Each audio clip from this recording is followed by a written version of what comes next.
নমস্কাৰ, Mrs Phukanani YouTube চেনেললৈ আপোনালোক সকলোকে স্বাগতম জনাইছোঁ। আজি মই বনাইছোঁ ক'লা জামুকৰ চৰ্বত মানে জুচ। আহক এতিয়া আমি কেনেকৈ বনাইছোঁ কৈ যাওঁ, আপোনালোকে শুনিব আৰু এনেদৰে এদিন বনাই খাই চাব, বহুত ভাল লাগে। আৰু এতিয়া মই জামুকখিনি বুটলি থৈছোঁ, এইখিনি জাল পাতি বুটলি লৈছিলোঁ আৰু ভালবোৰ বাচি পেলাই ধুই ল'ম। ধুই লৈ এখন প্লেটত আমি জামুকৰ পৰা গোটেই গুটিখিনি উলিয়াই ল'ম।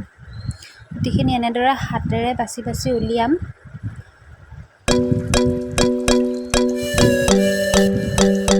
এতিয়া আমি জামুকখিনিত 2 চামুচ চেনি লৈছোঁ। আপোনালোকে কমকৈও ল'ব পাৰে, মিঠা বহুত হয়। চেনি আৰু ক'লা নিমখ লৈছোঁ। আৰু এতিয়া মই মিক্সাৰটোত পানী 1 গিলাচ দিছোঁ মাত্ৰ। 1 গিলাচ দি সকলোখিনি এনেকৈ পিচি ল'ম। আৰু পিচি হোৱাৰ পাছতে আমি তাতে আৰু অলপ পানী দি দিম, মানে আমি যিমানখিনি বনাওঁ সিমানখিনি পানী দিম।